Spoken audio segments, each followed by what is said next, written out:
Hi, everybody.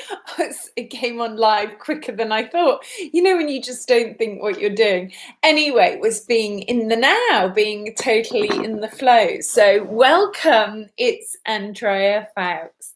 I just caught myself off guard. But anyway, thank you. It feels a day for interviews today. It's the 2nd of June. 2021. It's been an intense period of time for me. I don't know about you. I just did a live on my Facebook business page, and so it's buffered a bit. So I'm not uploading that. So I'm going to share a little bit here, but slightly different information. So what I'm going to focus on now is talking about from my experience. Thank you for joining me, whoever's live. I think you can comment and put things in the chat. So if you have a question, please pop it there. And blessings, I'm from Avalon. So I'm in the Isle of Avalon in the UK today, in Glastonbury. And reflecting on everything that's happened to me and past lives and coexisting timelines and how all that works. I've had a really intense 10 days, and you may have seen me, if you follow me on other social media, I posted about having intense pain. And what I felt was my kidneys or my lungs. It felt both sides of my kidneys. I was waking up at 3 in the morning, 5 in the morning. Well, 3 in the morning in Chinese medicine is lungs. But what had happened is, many of you know, I got an acro COVID fine last November on the day the legislation changed, on the 5th of November. And I've been contesting that. And it's been a lengthy process because they've only just got back to me in 6 months later. Let me just turn my phone off a second because I don't want that to interrupt us. So anyway, 6 months later, this came and it turned into a single justice procedure notice. And I was taken aback. I was shocked by that. And what I didn't realize in that moment, in my own personal shock and trauma of, oh my goodness, I can't believe they've done this. And of course, we can go into that emotion, but it's how we process things. Do we stay in the rage and the anger, or do we process? And, you know, it's always about processing. This is why I question all our behavior right now and what is beneficial for the betterment of lifting us all up. So in that experience, that night I woke up in excruciating pain in my left and right kidneys. I mean, literally, if I had to monitor the pain, it was like an 8, 9, nearly a 10. And this continued onwards for the next few days. And no matter what I did, it didn't seem to go. I did acupuncture, that helped a little bit. My friend who did it said, oh, a big lump came up in your back. So I think I was processing something there. I started taking homeopathic remedies for left and right side kidney. I took a tincture for one, and even ended up, and this is not me to go to the allopathic medicine, and they didn't think I had kidney stones because I was worried the kidney stones might get stuck in the urethra. Still wasn't going away. I went to Cornwall. It eased a huge amount by going to Cornwall. So moving out of the energy grid of where I live here was a positive thing to do. And then I went to see an osteopath I really like and know. And he said, I don't think you have kidney stones.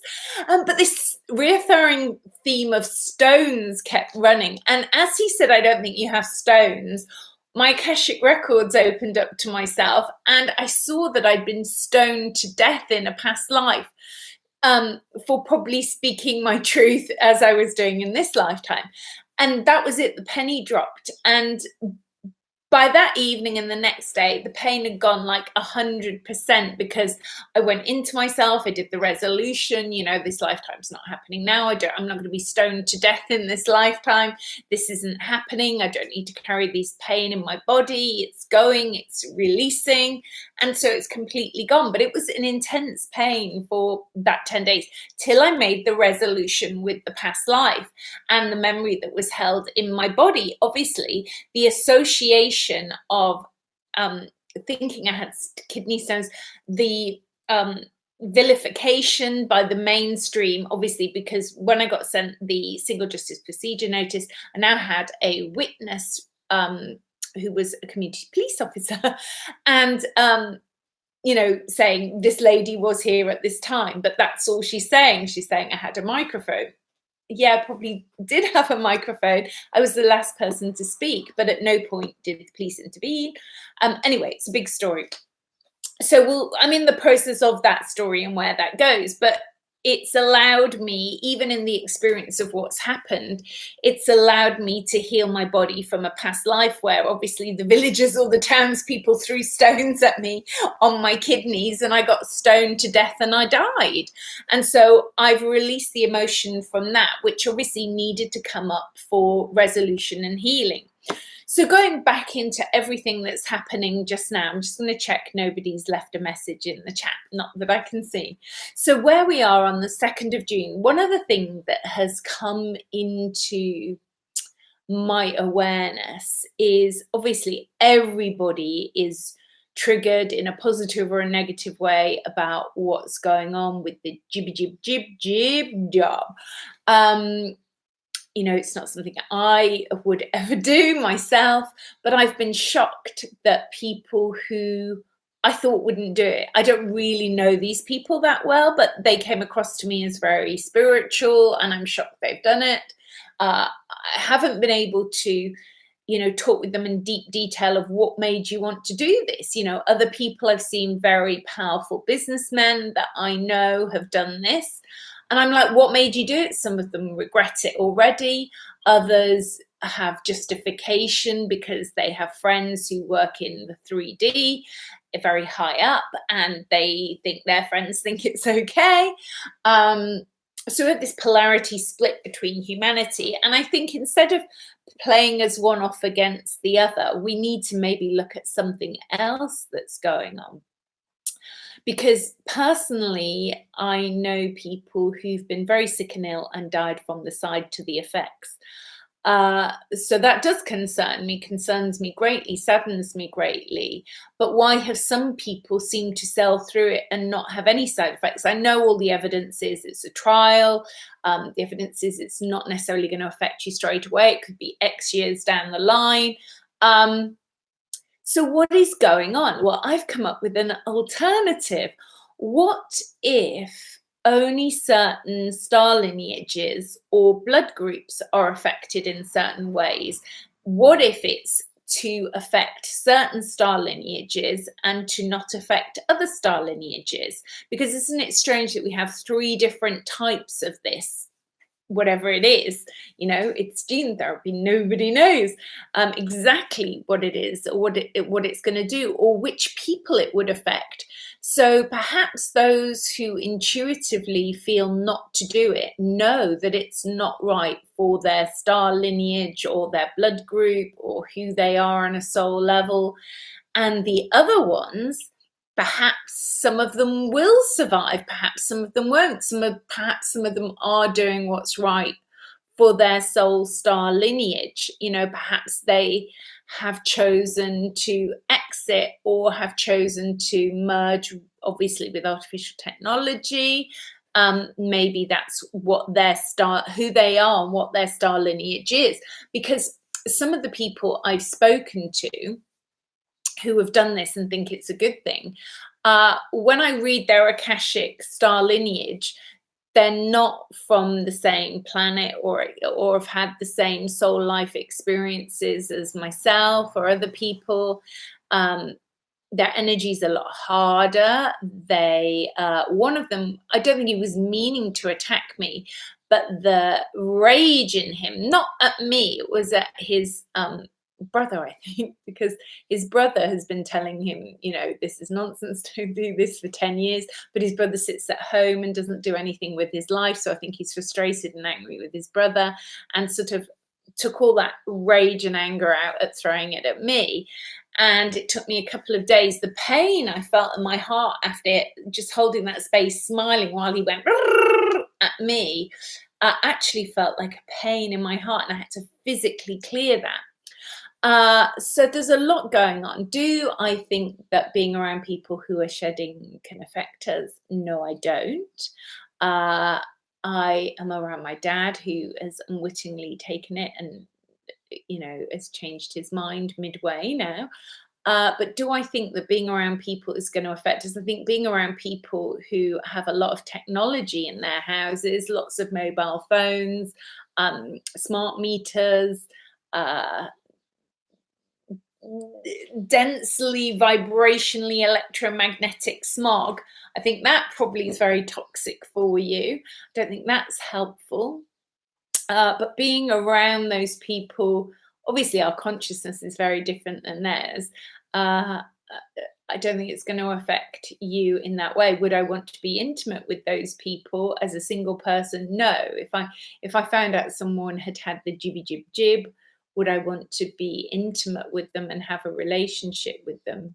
No, probably no, because maybe it would affect you on a personal level, maybe on an intimate level where you're exchanging, DNA with each other on that level. Yes, it is probably going to affect you. So that probably wouldn't be something I would choose to do, but that's where my consciousness is at. That doesn't mean that's wrong for you. That doesn't mean you should leave your partner because they have and you haven't. That's not what it's about. I think everybody has their own unique level of experience and consciousness of what they're experiencing, and you have to do what's right for you. And so just to add that this evening I have started a TikTok. I was going to chicky chock. I was going to say chicky chock. I have started a TikTok channel called Awakening Starseeds, which is aimed at sharing tiny vignettes of information in about 1 minute little sound bites, more for younger people or anybody really, but it is based at Awakening Starseed younger people. I'm also doing an interview this evening, being the 2nd of June, UK time, 6 p.m, with a lovely lady called Anna on TikTok, who also has a channel. Mine's called Awakening Starseeds. Hers is called Multidimensional 2021. And she's going to be interviewing me. We're going to be talking about whatever arises. She had an awakening a year ago. I had my awakening, if you follow me, 20 years ago. What other interesting things do I have to share? In the clients that I've seen in person coming to have a one-to-one session with me in Glastonbury, I have seen some clients in Cornwall as well, but in the clients that I've seen in Glastonbury, predominantly I've been seeing Indian people of ancestral lineage. So that's been very interesting. Now, in general, some of them have been vaccinated, and it's a study group right now. I don't have any actual conclusion. Now, in the ones I did see, they were used to doing inner journey work. They are aware of having entities. Their culture explains entities. My technique and how I use getting rid of entities is very different than their cultural viewpoint, but it comes to the same conclusion of helping people to release entities. So in the clients that I did see that were of an Indian ancestral lineage, what I have noticed is everybody had to do some inner child healing. Everybody had entities to remove. That group could not go into their past lives yet. Some of them have gone away. They're going to practice meditating, going inside themselves. They want to come back and see if they can go deeper into themselves the next time.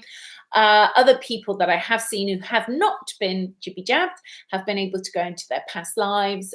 So I'm not sure yet. That's just my experience, and I just thought it has value to share that with you. I am working with clients, seeing people in person if you want to come to Glastonbury or you want to come to Cornwall. More Glastonbury probably for July, August. And I do work every day on Skype, offering sessions, going into your emotional Akashic records. I have been enjoying the work of Dan Winter, who I knew from 2009. We spoke together at a conference in Scotland, in Perth, and Dan Winter was one of the speakers. If you look up his channel, Dan Winter, he explains how people like me have the skills and gifts to go into Akashic records, why we can do weather shamanism, how we spin our charge, our energy, we create that bliss. He's very knowledgeable. I've loved his work years ago, and I do think he has a lot to be sharing of value. at this time. So thank you for listening. Much love. I'm here to help you have meditations to download. Enjoy the light languages. I've got a bit of a twitchy nose. Hold on. So if you've enjoyed that, if anybody has anything to say, I can't see any comments. So I don't think I've ignored any comments. If anybody had any comments, I can't see them. I'm just looking at the weather. It was beautiful yesterday till they flew over and sprinkled us with the dust, which takes away the sunshine. So we have to bring out our own internal sunshine. I'm keeping this video quite small because sometimes people are quite busy. I'm just looking, is there anything I want to talk about? I am going to be back doing my guided meditation on Facebook Live on my business channel. I've done a few of those. You really enjoyed them. I'm going to do one on abundance, on the many facets of what abundance is. And I'm going to be doing a couple of other interviews with some other people, like some of you watch the Basis Project. I think I'm probably going to do another interview with Miles there. So there's other interesting things coming up. And so I send you much love, many blessings from the Isle of Avalon in England. Bye for now. Speak soon. Much love. Many blessings.